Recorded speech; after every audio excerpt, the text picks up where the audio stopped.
گزشتہ 7 دہائیوں میں اس ملک کے باشندوں پر کیا بیتی؟ احمد فراز کے دو شعر اس تاریخ کا مکمل احاطہ کرتے ہیں۔ یہ سوچ کر کہ غم کے خریدار آ گئے، ہم خواب بیچنے سرے بازار آ گئے۔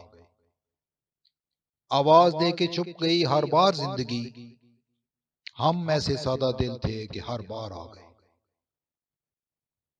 ہمیں یاد ہے ہم سادہ دل تحریک آزادی کے وقت بھی سرے بازار آئے تھے۔ تب ہمیں ایک آزاد، مہذب، جمہوری اور سماجی انصاف کی حامل ریاست کا خواب دکھایا گیا تھا۔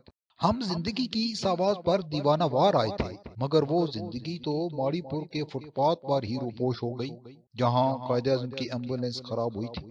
ایمبولینس اکیلے خراب نہیں ہوئی، کم بخت ہماری بھی قسمت پھوڑ گئی۔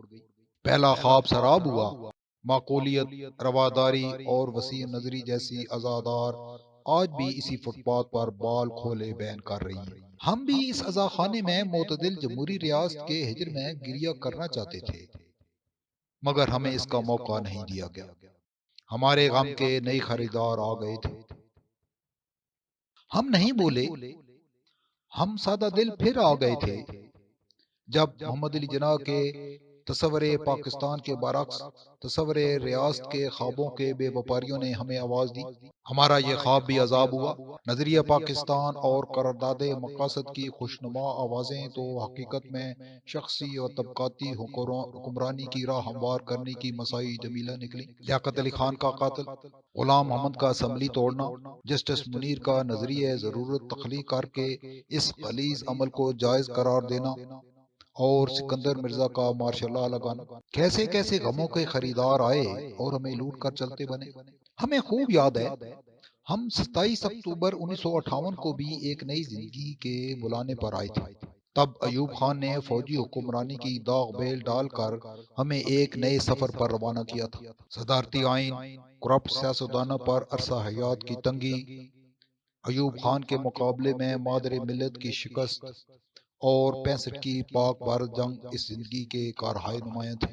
دنیا میں بے توقیری اور ملک کی معیشت کی تباہی نے نئے آسمان کی طرف اڑان بھرنے کا ہمارا یہ خواب بھی مٹی میں ملا دیا۔ ہم دوسرے امر یحییٰ خان کا مشرقی پاکستان میں فوجی ایکشن بھی نہیں بھولے، جس کے نتیجے میں 71 کی پاک بھارت جنگ ہوئی اور ملک دو لخت ہوا۔ ہاں، ہمیں یاد ہے وہ ذرا ذرا ہم ذوالفقار علی بھٹو کی زندگی کی حرارت سے بھرپور آواز پر بھی بے اختیار نکلے تھے۔ ہم محروموں نے غم کے اس خریدار کے ہاتھ جی بھر کے اپنے خواب بیچے تھے۔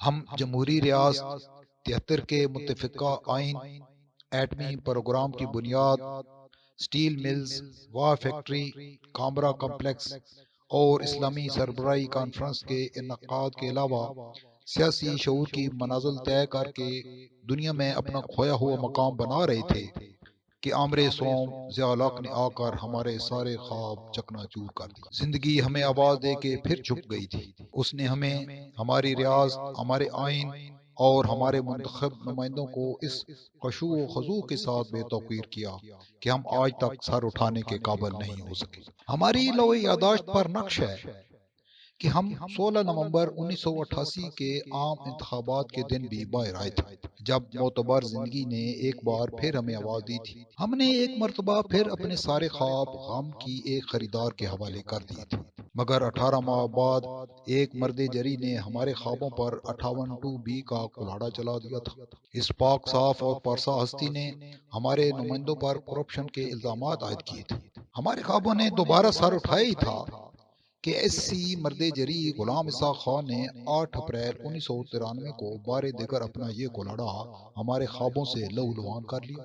یہی عمل 1996 میں فاروق لغاری نے کیا۔ 1999 میں پرویز مشرف نے اپنے پیش رووں کی سنت میں ہمارا خوابستان ہی لپیٹ دیا کہ نہ رہے گا بانس اور نہ بجے گی بانسری۔ ہم کب بھولے ہیں کہ افتخار محمد چودھری کے بے لاگ انصاف نے بھی ہمیں آواز دی تھی۔